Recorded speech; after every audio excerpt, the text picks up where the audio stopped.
a question about why don't you trim the notification post to make it more interesting on the Facebook page? The notification goes over when we're doing a live. Because I didn't put it up. Oh. Well, good.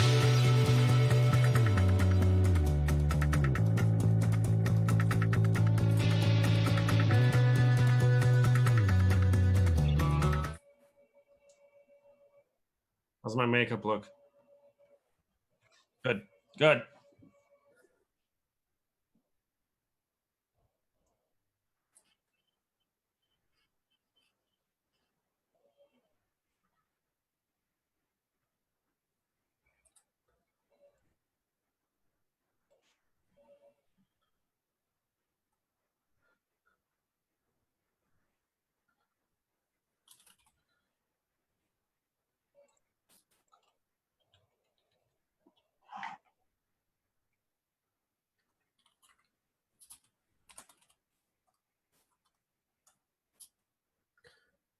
Yep, got it.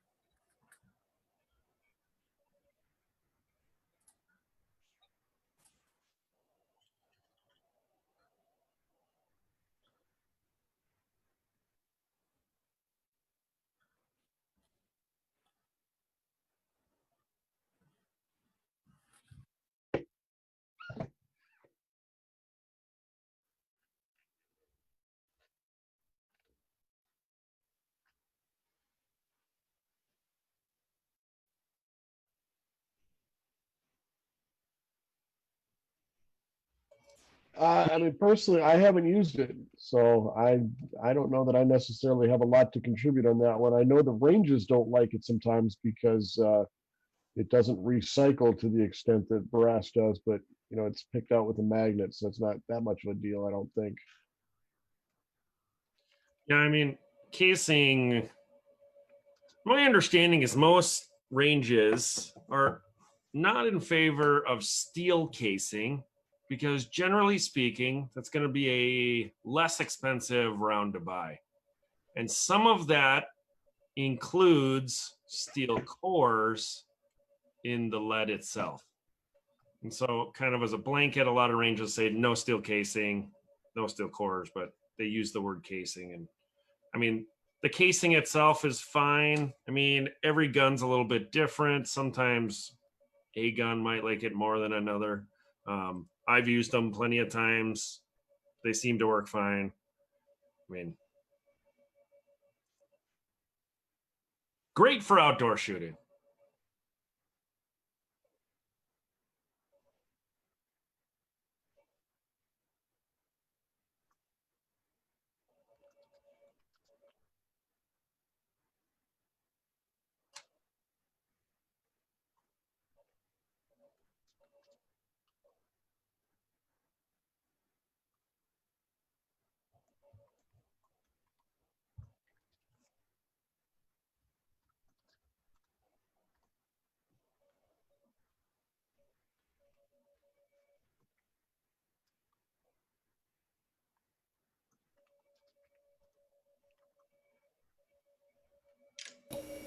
Well, now maybe you guys can hear me on the stream. Definitely a lot of technical difficulties tonight, guys. We're trying to step up the production value, and it's a learning curve for me. It's not anything I'm used to. So we're talking about steel core ammo. You guys heard AJ and Jim, hopefully. So what I was saying is a lot of times steel core ammo is and has been produced overseas. It's going to be steel cased and steel core. That's why often ranges will run a magnet over your rounds to make sure there's no steel core. That steel core can, one, damage their bullet traps, and two, if they have the rubber bullet catches, it can spark fires. To AJ's point, ranges don't necessarily like it, Jim's point as well, because now they don't get that good premium dollar amount for their brass scrap metal. So some of the common brands you see for steel cased are going to be Wolf, Tula, CCI, Blazer. Additionally, you'll find them with aluminum as well. I've had no issue with aluminum cased ammo, steel cased ammo. You know, some people do believe that it is going to be harder on the gun, right? It's going to be more aggressive on your extractors.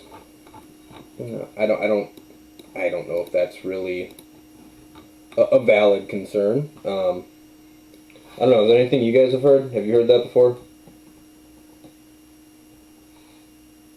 Oops, I had myself muted. I mean, steel isn't inherently stronger or harder than brass, right? You know, I know there's a byproduct there of that hardness that sometimes, you know, I've heard people say it doesn't seal against the chamber as well as brass does because of that harder metal. It doesn't expand as well. And that goes back to, you know, some guns obviously like it better than others. And I'm sure there's diameters and things that make a difference in that, and maybe caliber size. I don't know. I haven't done that much research or tried enough to matter. A lot of people think it's a lot dirtier, and I know that can be a byproduct of that lack of sealing, right? Because you're going to get more blowback. That seal isn't there, which means obviously more exhaust gases, more obviously in turn carbon buildup from those gases and material burning up inside the chamber there. But I mean, overall, every gun's a little different. It's like cars, you know. Some cars don't work as well as the gas that SA sells, that Holiday sells, you know. Sometimes the mixture is just a little different, and each car is different, each gun is different, each bullet is different. So, right. I mean, you like to think all ammo works in every gun, but some guns just don't like to run certain types of ammo, and it just has to do with how they're handled. So, well, and that brings up a point that is definitely off topic, but that's why whatever gun you carry and whatever ammunition you choose to use for your carry gun, you need to test, you know, at least a few dozen, if not a couple of boxes, to make sure that particular ammo works. I mean, the last thing you need with a big bad guy is coming at you is your gun to malfunction. Yeah. Yeah, absolutely. So, speaking of that, right? Well, sure, so you're the reloader in the group. My understanding is steel doesn't work for that, right? Correct. Steel is not. I've heard steel is reloadable. It's one-time use ammunition, yeah, and then it's just a pile of recyclable steel. Yeah, I've heard it's reloadable. It's not common. It's not something you see often. Aluminum's not. Bimetal is not. Really, brass is the malleable metal. That's the one that's easy to press and easy to reform. Yeah, I don't even bother with the you know, steel or even the defensive ammo, which is generally nickel-plated brass, I believe. So I wanted to differentiate between carry ammo, you know, your Spear Gold Dots, some of your Hornadies, you know, they're going to be a nickel-plated brass, and the reason they do that, to be clear, is that allows it to be a little more corrosion resistant, which you want in carry ammo, right? It's going to be in your gun, it's going to be on your body, it's going to pick up dirt, materials, sweat, moisture, right? It's going to be coming from inside, temperature extremes inside the house, outside the house, especially here in Minnesota. So that nickel-plated brass helps it be more corrosion resistant. It also gives it a lower coefficient of friction. Basically, it makes it a more slippery metal, which hopefully eliminates any feed issues that you may experience. Which is more extraction on both, I would imagine. Absolutely, which is it still has to slide to come back out. Right. I want my defensive ammo, if I ever, for heaven forbid, need it, to function perfectly. You know, you touched on the reloading thing, and that's something I've heard is, you know, there's guys out there trying to make a buck, whatever, and they're selling reloaded ammunition on the side. Rule 1 of reloading, in my opinion, right? I didn't write the book. I haven't been at it. I'm sure there are people watching who know more about reloading than I do now, and may ever. You don't let anybody else shoot your reloads, and you don't shoot anybody else's reloads. That's rule 1. It's very simple for somebody to have a double charge, right? Double powder, not paying attention, kids in the background, what have you, and you charge your powder twice, and now you got a 9mm that has a lot more power. And if you're not in a modern firearm or a well-maintained firearm, that could potentially be an issue. You start stepping that up to larger cartridges, right? And they have the wrong powder charge, or it's crimped too tight, or your overall length is wrong and they've just pressed it down, or they've left too much space, right? You can run into serious issues. So while there are people out there selling reloads, I would caution everybody, only shoot reloads if you are the one that has reloaded it. That's just my little soapbox moment. It's a good one, though. Yeah, man. Well, I'll be 100% honest with everybody on that's watching and may watch. And I haven't even mentioned this to you guys yet, just didn't come up. I had a squib load off of one of my reloads not too long ago. I pay attention when I'm shooting my reloads, right? I haven't been reloading for a very long time, and I'm not super, I'm not doing it every day, right? I reload a bunch, and then as I shoot through them, 3 months from now I'll reload again, right? Totally had a squib load. Didn't scare me. I caught it, no issues there, but that's enough for me to say I will never ever let anybody shoot any of my reloads. Yeah, I shot somebody 6 weeks ago. Did you? Well, this was after that. In the CZ? Oh, yeah. That gun can handle pretty much anything you throw at it. At least I like to think it can. Yeah, that won't be happening again, Jim, because I gotta bring my own ammo if I want to shoot your gun in the future, huh? dude, it really got me thinking. Like, cool. I caught the squib with somebody else. No, I hear you. That's totally reasonable. You just can't take on that kind of liability. So, I just want to touch on again. Brass cased is, it's a good range ammo. Full metal jacket, brass cased is good. Steel ammo, yeah, it's available right now. It's cheaper than brass, but you're probably not going to be able to shoot it at any of the ranges we're familiar with. If you find polymer jacketed ammo, no issues like that, like Federal Syntech, other stuff like that. Don't be afraid of that ammo. I've never had issues with it. Supposedly it runs pretty clean. It's a little more cost effective generally than full metal jacket. I don't know. Do you guys get? I mean, I think we kind of beat this one to the ground, right? I don't have to talk about it. I mean, times are tough right now. You're either going to buy the cheap ammo and use it, you're going to buy the cheap ammo and not use it, or you're not going to buy the cheap ammo. So, And let's clarify, cheap means quality. Nothing is cheaper than price these days. very true. Yeah, if Arms List has had some crazy prices for like a case of 9mm. I'm not joking. I saw like $600 for a case of like Fiocchi 115 grain 9mm. Like It's pretty incredible right now. Well, I mean, if you look at the stuff we're buying for the company, I would say we are several grades below what we would normally buy in quality, and the price is about quadruple what we've been paying. Yeah, I mean, it's to the point where when I am when I'm at the range and I'm shooting, or I'm doing qualification shoots, I'm not even shooting ammo right now. It's maybe a magazine worth, 10 rounds on the SIG P365. That's it. And we've been at this a little while, right? We all have a little bit of ammo on hand, right? So A little bit. I don't want to give away your guys' secrets. Yeah, right. So I have 6 rounds. 6 rounds. Give or take. Exactly 6. Yeah. Yeah, I throw them at the target, then I wait for the range to be cleared, I go get them, and I throw them again, right? Not even shooting them. Yeah, we're not hurting. We're not the ones out there running and buying ammo. I do feel for all the new people who are just trying to get some ammo and just trying to get some practice in, right?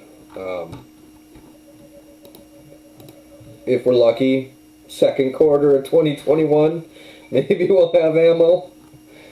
With any luck, with right? any luck. I don't know. Cool. I wanted to touch on lasers. I wanted to get each of your opinion on lasers on a pistol. Jim, let's start with you. What's your thoughts? The first thing I want to say is, whenever somebody comes to the range to do the test and says, hey, can I do the laser?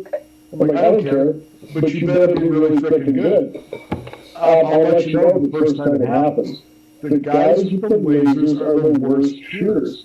Guys and gals, Jim. It's Guys and because gals. they assume that the laser is going to let them shoot well without them knowing or applying any fundamentals. Yeah. And if you can't shoot with the sights, a laser is not going to make you better. AJ, I'm thoughts? gonna say it better myself. There's not a guy who shot better with a laser than has shot, versus the guy without one. Never one has the guy with the laser beat that. Yeah, I had a guy on the range this last weekend had a revolver with a laser, and he knew it was off. The laser was on, but he wasn't even looking at it. It was hitting like the bottom of the cardboard and even below, and he's shooting sort of the bullseye. I don't know why he had it on, but my favorite story is I had an old man come in, and I'm 50 now, so old man means retirement age or older, and he's got a gun with a laser on it, and he shoots a pretty good score. In the meantime, behind me, his wife is playing with the plastic, dummy gun that I bring, and I noticed that she's left eye dominant. So she's never handled a gun before in her life. She's right-handed, and I tell her she has to take the test with her left hand. Now, her husband used the laser and got 97 out of 100. She didn't use the laser, had never touched a gun before, and I made her shoot with the wrong hand, and she beat him. She got 100 out of 100. So he was a little bit upset after it. And I think rightfully so. Yeah, so That's pretty good. Most of the time, they don't even get 97 if they're using the laser. Yeah, that might have been the best laser shooter I've seen. Yeah, generally when you say can I use the laser, I'm like, oh god. Okay, let's see how bad you are. Yeah, so people don't train to their sights, right? They don't train to the front sight focus. They're training themselves to look at that dot. They're not paying attention to the gun. They're not paying attention to anything else. All of their focus is stolen by that laser. And I mean, are you really going to be looking for a laser in said situation that you need it? No. All that being said, infrared lasers are absolutely amazing. Well, and one thing I would put on it too is, you can have a laser on a gun that you take to the range and stuff like that, but at least the way I carry a gun, I am concerned that if I'm relying on something that uses a battery, that if I ever need it, it's not going to be there when I need it. If I had a job where I was carrying every day for law enforcement or the military, and I was replacing batteries on a regular schedule, maybe. But I am not going to put a battery on something that just doesn't get used often enough to test the battery like that. So, I didn't really plan to talk about this. I don't really have any thoughts myself. I don't have any. Do either of you guys have a flashlight on any of your firearms? I do not. I also do that. But I do keep one with my home protection gun. Yeah. I don't know. I don't train with the flashlight on my gun, so I don't know. I don't do it. Well, I'm a big one for, I'm trying to stay concealed, especially if I've got a gun that's small enough that I'm putting in my pocket. And a flashlight is just going to mess that up. So if I were to be carrying open, if I was a police officer carrying open all the time, maybe I would have a flashlight on that. But as long as I'm trying to be the gray man and staying concealed, I don't think a flashlight is going to work for me. A separate one maybe, but not attached to the gun. Yeah, I can 100% get on board with the flashlight. For obvious reasons, right? Especially home defense, scenario where you wake up in the middle of the night to a noise, you want to check it out, something like that. Going into it blind can only exacerbate an already tense situation. And, having a flashlight attached is far and away one of the best accessories you could have in this. Just coincidence, there's the flashlights. I mean, I do have one nearby, but I don't have one on my gun. Yep. Yeah, That wasn't planned. That's where it was. Yeah, I was just curious. I don't have one either. It's maybe something I'm overlooking, AJ. Similar to you, yeah, I have a reliable flashlight near the firearm that I'm going to use for home defense, but I don't know. I would be something I'm going to look into. See if it's something to add into the training regimen a little better. I don't know. All right. I mean, just like anything else with your gun, if you do add one, and I'm not saying you, but anybody who does, you have to train with it. Otherwise, in a scenario in which you pull that thing out, if you haven't trained to turn that thing on when you pull your gun, it's not going to be on, and you're not going to use it, and it's money wasted. And potentially you're sitting there fumbling with it as big bad guys coming at you too. So. Yep. So I 100%, I endorse putting one on your gun if that's how you feel, and more power to you. Train with it. Train. Yeah, absolutely. Training, anything. Any new wrinkle to your carry, right? New holster, make sure you understand it. New magazine, extended, anything like that, right? Figure it out. Train to it. Until it's muscle memory, and then do it some more. Holsters. Let's talk holsters. And let's not think about it from our standpoint where we've all spent stupid money, bad money after good money, good money after bad money on holsters. We saw in the Facebook group a heavily commented question about the need to have a holster for a firearm, both from a legal standpoint, like in Minnesota, must I have my firearm in a holster if I'm going to carry it on me, and then also from a is it a good idea standpoint, right? So I'll be very blunt. If you are going to carry, I think you should and must have a holster. Otherwise, you're asking for problems. So I don't believe that. I should say you're not required to have a holster on your firearm. To the best of my knowledge, Jim, you can correct me if I am wrong there. You can go get one of those foolish little clips that attach to your gun. You can literally clip your gun inside your belt, and you can carry like that legally. Well, then the statute says nothing about holsters. The problem is when you look at the reasons that you want a holster, and then you look at all the things that people do to say they mitigate those effects, and now you're carrying a gun that's not useful. You want the trigger guard covered by your holster so you can't accidentally get pulled. There's all kinds of stories out there about triggers getting pulled, even inside holsters, but especially when they're being carried without one. What's the responsibility? Well, I don't carry one in the trigger. Well, then you're carrying a rock. Yep. Might as well be a brick. Yeah. And okay, let's just pull this one out right away. Because well, it's good enough for the Israeli army. I don't want to hear about how an army carries. No. Because armies function entirely different than we do. That is just not an apples to apples comparison. I don't want to hear about the Israeli army. They are an entirely different entity with an entirely different set of circumstances surrounding their use of the gun. Yeah. Absolutely. So I grabbed a bunch of holsters that I have laying around.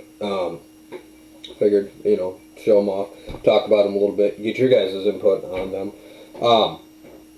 So one of my favorite guns to carry because it's so easy is a little LCP 380 and LCP 2. One thing, we potentially will run afoul of Facebook's rules and regulations if we have a firearm on a live stream. So just holsters, no firearm. Hopefully everybody will still get the premise behind them. So starting with that little 380 that fits in my pocket, right? I just have this little holster that it slides right into, fits in my pocket, contours to my pocket. Simple, easy, right? Covers the trigger, fits the firearm. Not going to have any issues carrying this. Not going to accidentally discharge my firearm. It's also super comfortable, super lightweight. Best part of it, it came with the firearm, right? My camera's backwards, but it didn't cost me any extra. Something I think probably a little more commonplace, right? This is just a simple Kydex holster. It's got just a simple belt clip to it, right? Slides into the side, inside your pants, right? It's an IWB, inside the waistband holster. Your gun sits in here. It's held with passive retention, and you know, I think this was like $25 on Amazon. Not gonna lie, you shouldn't spend it. Didn't need much more. I don't know where Jim went. I'm hoping he's going to grab some holsters. You guys had, everybody's scenario is different, and I feel like I'm going to repeat myself a lot tonight. Every gun is different, every holster is different, every person is different, every car is different, every gas station is different, right? Right. But holsters are as unique as the guns are. Yeah. Holsters have different purposes. Holsters have different amounts of retention. Holsters carry in different places. So matching your intentions on what your gun does will dictate a lot on what kind of a holster and what type of holster you carry. I wouldn't, as long as we don't have everyone's, I wouldn't grab a couple of the clown guns just so that we can show they're real holsters because the guns are replicas of real guns, but I mean, clearly, this is a toy, it's a training tool. But this is a holster, nice and snug, and the trigger is completely covered. Another example, same concept. It's not a real gun, but the trigger is completely covered. This is how a gun is protected in a holster.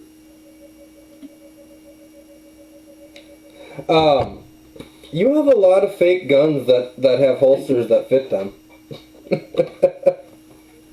The clown gun, I specifically went and bought a holster for it because I wanted to be able to carry it in a holster in class. The other one is just a replica of a gun that I own, so of course it fits in the holster meant for another gun.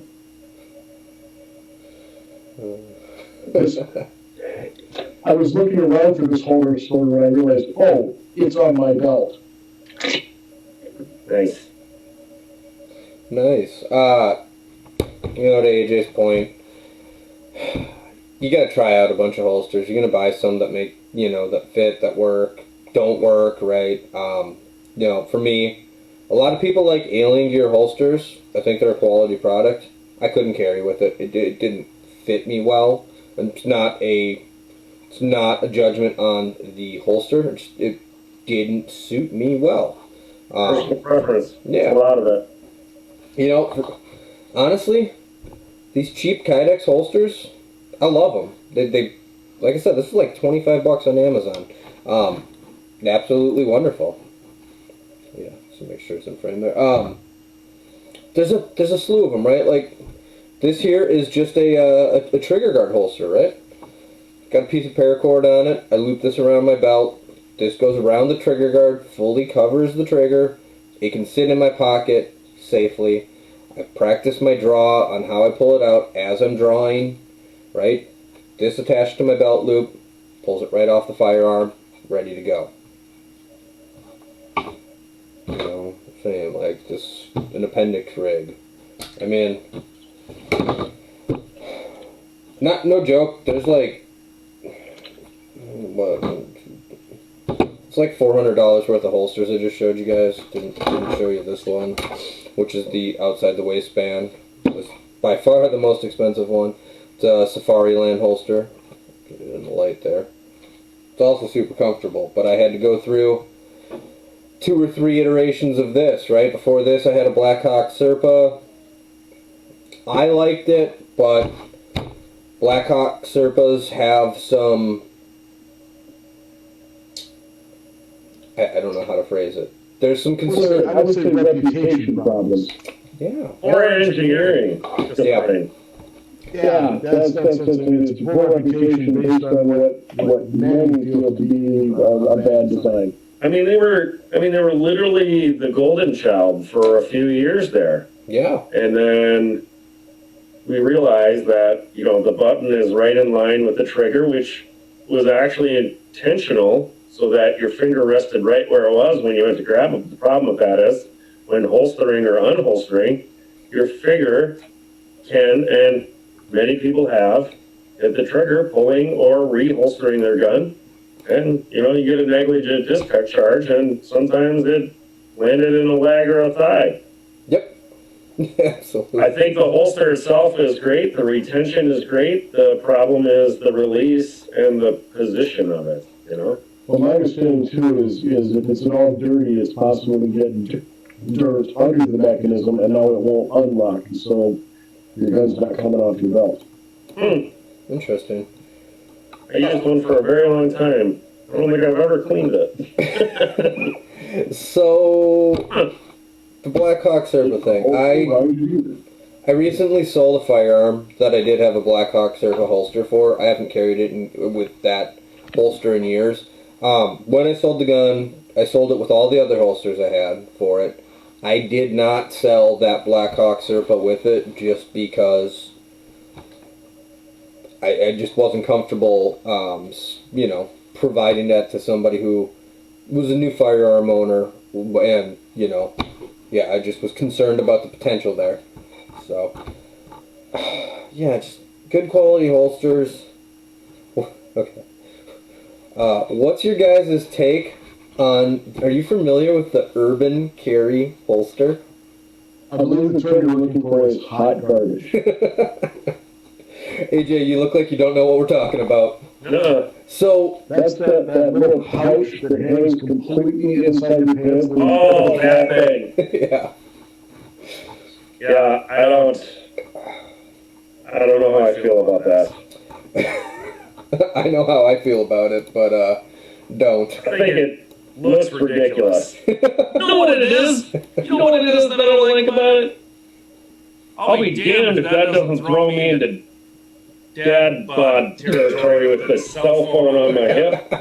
Yeah, it instantly throws you into... That's exactly what it is. I mean, I feel like I should be wearing white New Balances with high socks and cargo shorts and pushing a lawnmower. Like, I don't know. Just, Khaki, yeah. What I'm hearing is you'll go to the fanny pack holster first. I think that's the same category, Jim. Oh, boy. I don't know. It seems like more work than the other holsters on the market. I would agree. Could be wrong. I've never used one. I've never used one, but it sure seems to me that unless your waistband is really loose, that's going to be one hell of a difficult pull to get that thing out. Well, and truthfully, it's a two-hand operation. You need the one hand to pull it, the other hand to draw. So that in of itself kills it. The other holster. Yeah, absolutely. Anything two-handed is out. Yeah, I feel like in the heat of the moment, like if I needed to draw my firearm, I would pull on that Urban Carry and my gun would launch, and it'd probably go right into the hands of the person that I would be trying to defend myself against. Yeah. Oh. Just pulling up their website, it looks like they have regular leather holsters too. So, I mean, I'm sure they have some decent products out there. Oh, they got, yeah, leather, all kinds of different stuff on here, so, I don't know. I'd be interested to meet somebody that has one and get their feedback on it. Yeah. I've never seen one, in person. I've never, I would be interested. Maybe there's some Amazon reviews we can look at later. I don't know. I mean, there's a ton of holsters out there. Just like anything, and we say it in class, quality doesn't come cheap. You know, if it's $5, right, it's not, most likely not going to be a quality product. Just got a comment, did we already go over Alien Gear? And I'll just reiterate, Alien Gear makes a solid product. What is it, their Cloak Tuck or Tuck 3.0? Well, the thing is, if you want to talk brands, I'm sitting here staring at my holsters. I don't know what brand they are. That's not something that I've ever found where, oh yeah, I really like this brand and I stick to it. I don't even know what brand these are. You know, I've been telling you guys, I got caught up in the hype, and I bought a holster that you see it on the company online. Like, it's the best thing since sliced bread. It's amazing. It's like not even wearing it. No, you gotta have it. It's just this great holster, and so I spent the money, fair portion of money, waited a month for it. You would think I would have learned my lesson by now. It's a quality holster. It's a Kydex holster, right? Like, it's good. It works. It's concealed. It's uncomfortable. It is not, like a leather holster. So I don't know. Everybody's different. I tell everybody that for me, carrying has never been comfortable. It's always a hassle. It's always work. It is what it is. Yeah. So, man, we kind of rolled through the topics I had pretty quick. I don't know, is there anything you guys wanted to cover? More talking about holsters too. I mean, you've got a box of holsters because you're talking about ones that you don't like anymore, but they're the same purpose. And keep in mind that partially that box is sometimes full of holsters because you change how you carry. A lot of the holsters sitting in my unused box are inside the waistband holsters, and I just never did find that comfortable, nor did I like having to buy pants in two different sizes based on whether they would be with the gun or not. So I switched to outside the waistband, and well, gee, now you start over with holster acquisition again. But just don't feel bad when you got that box of holsters you're not using anymore. It's just the evolution of learning how to carry. Soon we'll be at the best time of year, which is hoodie season. What season? Hoodie. Oh, Jim. Hoodies, not, hood. Oh, I didn't hear the H. I think you said pudding, like pudding. I'm like, what the hell? I mean, pudding season too. Okay, I know what hoodie season is then. Well, I'm okay with either. Also known as carry whatever you want season. Exactly, right? That's when it's, full-size frame pistol. Gonna get that holster for my AR pistol one of these days. Right after I get that AR pistol. But winter does change how you gotta carry, right? Are you gonna have choppers or mittens or gloves? Are you gonna suddenly be, pulling 6 layers of clothing up to get to your firearm? Kind of the mentality we talk about, right? Like, yet if you're gonna carry, you gotta spend a lot of time thinking about it throughout. Not a lot of time, but every day you're going to spend some time thinking about it. You need to coordinate your outfits, your holsters, your guns. If you're going to have... But it does bring up another point, too. You talk about carrying the AR pistol. You can definitely carry a bigger pistol in January than you can in July. So, sometimes that means we have 2, 3, 4 different pistols that we might be using. One of the things I like to talk about when we talk about having multiple pistols is just make sure they all work the same way. I call it the one paradigm approach. You don't want a striker fired pistol and a single action only that has to be carried, cocked, and locked, or just because you don't want to have to think, okay, which one was I carrying today? What do I have to do? Oh crap, I'm dead. So if they all work the same way, you should perform the same way. Yeah, there's nothing more fun than strapping on that inside or putting back on that inside the waistband holster in January when maybe your guns had to sit in your vehicle because you were, at work or running into your kid's school or something, and it's invigorating. It's like a good cup of coffee, except it sucks. Well, to go another example, how many times have you guys been at the range and a student pulls out a gun with a manual safety? They load it, they rack the slide, they get ready to shoot, and click. And you know full well what happened. They didn't turn off the safety. They're sitting there staring at the gun like, gee, what's wrong? And if that were a real situation, that's just time for big bad guy to advance on you. I'm not going to be there. Yeah. I don't want to be like that. My comment on that is always, it's another item that can fail, and it's another thing you can fail at. That's, you know, that's, if you have the opportunity, I think a lot of it is comfort level too, right? So it's the similar to the people who choose to carry with an empty chamber. Like, it's another step you have to go through. It's another thing you have to do in a split-second reaction. And you're likely to screw it up. So whether it is a carrying on an empty chamber, having a safety. That being said, there are some guns that if you're going to carry with...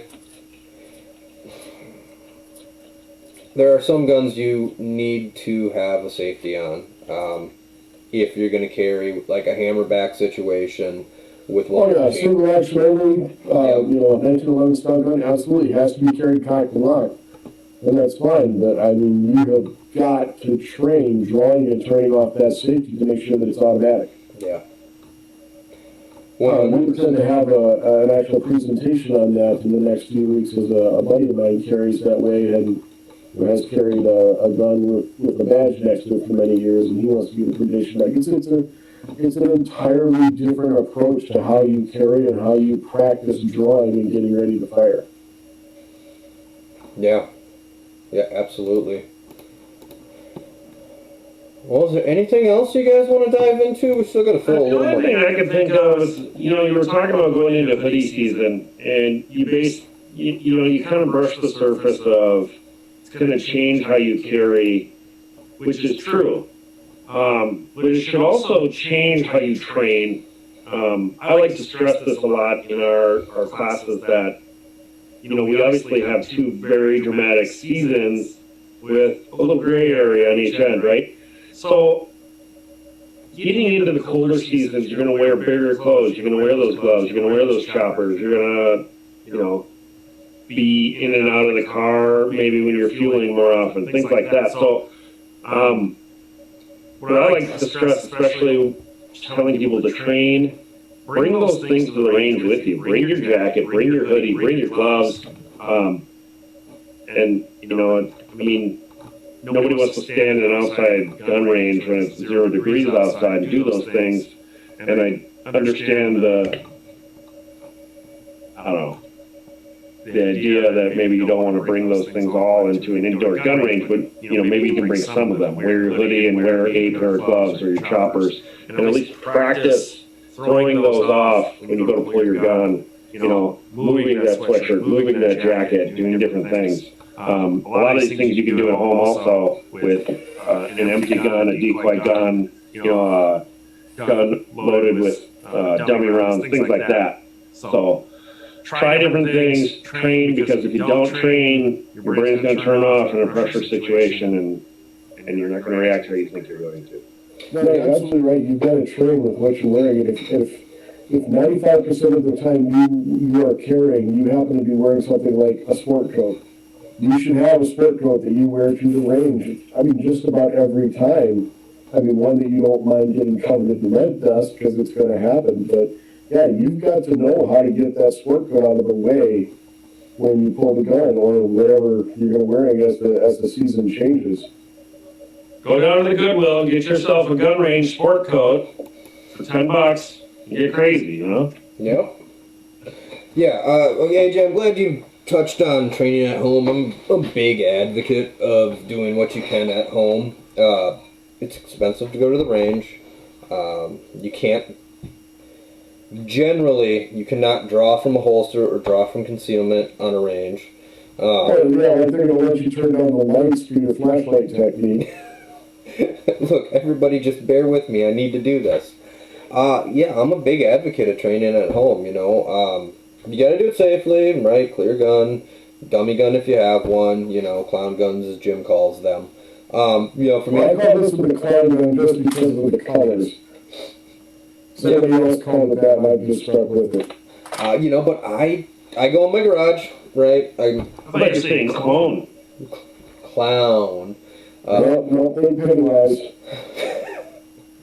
But, yeah, I go in my garage. You know, my garage is underground, so even if I was to screw up, which I'm not, I keep my gun pointed in a safe direction. I don't point it up. I don't point it towards the door. I keep my finger off the trigger unless I'm doing dry fire practice. That's a little different process. A lot more mental thought goes into that process before I do anything. But whatever training you can do at home, I would recommend you do, because it's cost effective and it's more training, which, again, none of us, we train a lot and none of us train enough. So, you know. I mean, if you've got land, that's great, but if you don't, you just have to improvise and do the best you can with a lot of this stuff. But practicing drawing without any ammo in the gun is better than not practicing at all. Yeah. So speaking of having land, going back to what we first talked about, steel-cased ammo does have the potential to be a fire hazard, retains heat. Additionally, that steel ammo, if you're shooting it on your land and it happens to be steel core, minute, but it's not unheard of, again, fire potential, so just throw that out there. Fire season. I feel like most all of the Pacific Northwest is on fire right now, so yes, it is fire season. Alright, I don't know.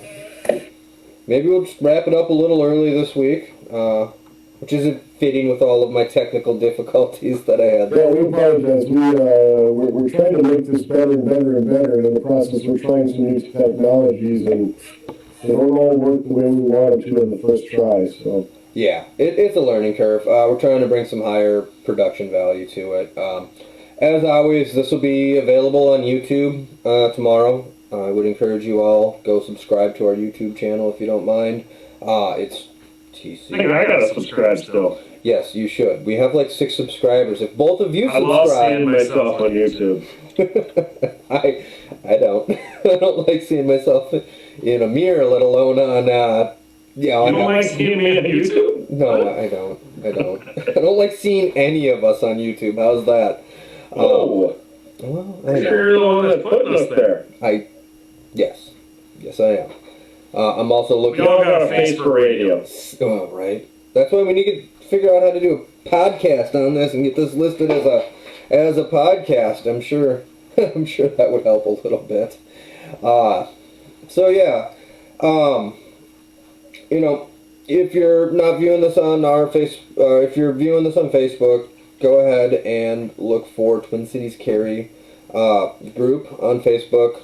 Go ahead and register to join the group. All of our instructors and moderators will get you approved pretty quick. You can find us at TC Carry on YouTube. Website is tccarry.com. If you're interested in or need to do your permit to carry, reach out. Let us know. One thing I want to mention: Hennepin County and Ramsey County. If you live in those counties and you've recently or are planning on completing your permit to carry, you need to call the sheriff, call Ramsey County and Hennepin County Sheriff, and schedule an appointment. People I was talking to yesterday, both of them, their appointments are out into December right now. So you can take the class with us, get through in short order in a week or so. You still are going to have to wait till December to actually file your paperwork, and then you're going to have a 30-day wait after that before you actually receive your permit. So I can't stress enough to call and get your appointments scheduled. You know, and what I had 16 people at the range last night. Half of them were Hennepin County. So, you know, I don't know how many appointments they're doing a day, but it is it's filling. well, I've heard they've got it scheduled about every 10 minutes, and it's not that they aren't trying, it's just that there are so many people applying. They're in the same situation we were this summer, where all of a sudden there was just much more capacity than the infrastructure could handle. Well, when you start talking about removing the police. There's a note in here from Sam. For conceal and carry, does the gun have to be covered by your shirt? So, in Minnesota, you can either open carry or conceal carry. We advocate for conceal carry. Why give up that advantage? But you don't have to cover it in Minnesota. Now that's not the same in every state, right? That's specific to Minnesota. But yeah, you can conceal it or you can carry. You can open carry.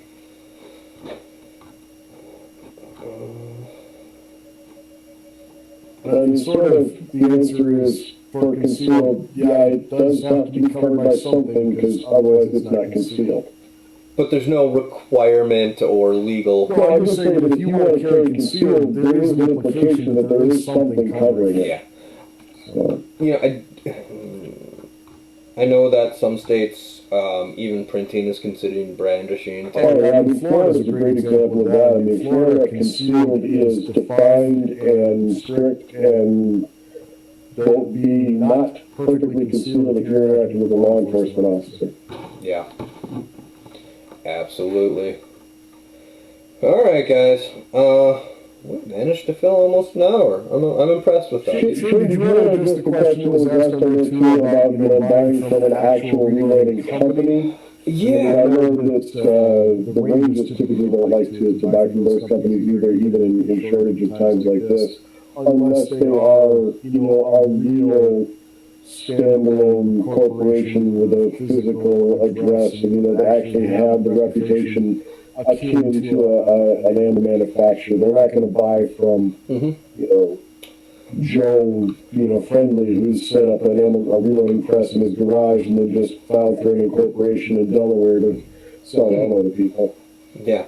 Yeah, so the comment was, you know, our advice, on big reloading companies like LAX Ammo. So I'm not a fan of once-fired brass reloads, even when it's done by a company with insurance and quality and QC programs, and, you know, automated machines. The price break for once-fired brass that's been reloaded, remanufactured, for me was not worth the quality issues I've run into running, whether it be LAX or Freedom Munitions and things like that. That being said, you know, you can run it. They have a QC in place, right? They're weighing their rounds as they're going through. It's just I never liked the cost breakdown, although, you know, so we're talking about it. Let's see what they're looking at. So, let's see. I'm just going to their website right now. Redefining reloads. Alright. Factory reloads, handgun reloads, 9mm reloads, if we're even able to find any. Right. Alright, so boy, LAX ammunition reloaded 9mm, 115 grain, 1,500 rounds, $619, although it's out of stock. Is it just me, or should you rethink, because when you look at their URL, it looks like their name is LAX Ammo. That doesn't connotate well in my mind. Yeah. You know, I mean, so everything's out of stock, right? And that's what it is everywhere right now.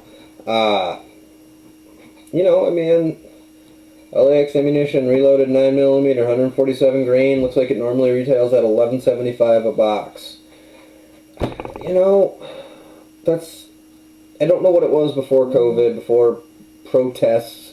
$11.75 a box. I'd rather buy brass that's never been fired from Federal or Winchester or PMC or something like that. It's not a needle mover. And again, it's a thinner wall case just because it has been fired. Yeah, again, it goes through a QC program, but I'm just not a fan of reloads even from them.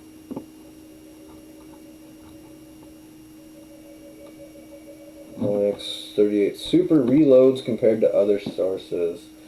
Joel, I'm going to take a look at that, but I'll be honest, you know, I'm not familiar with 38 Super prices. It's not something I have in my inventory.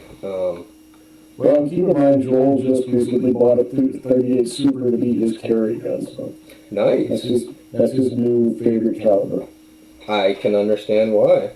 But it's a great point. That's what's available sometimes these days are those lesser used calibers because they get, a couple of boxes in and then nobody's looking for them, so they manage to sit there for a little while.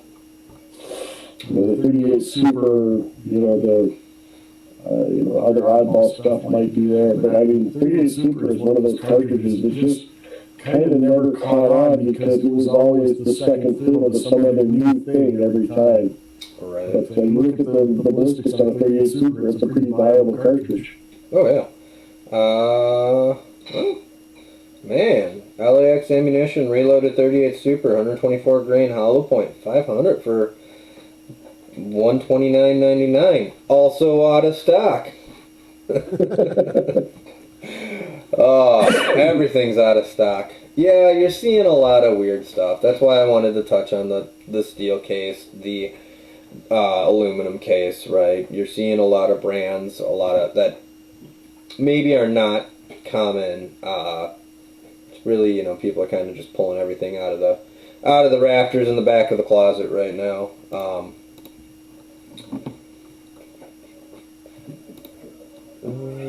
The question failure rate between what's fine and the other, and I don't know how you do that because in order to isolate the variables, the same manufacturer would have to take those shells and reload them.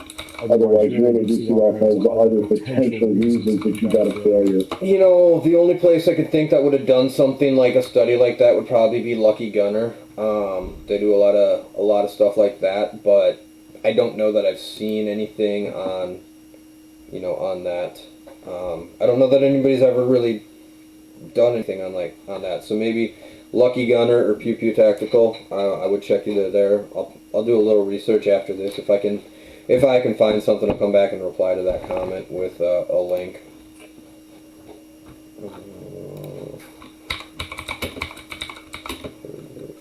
Just do a quick search here.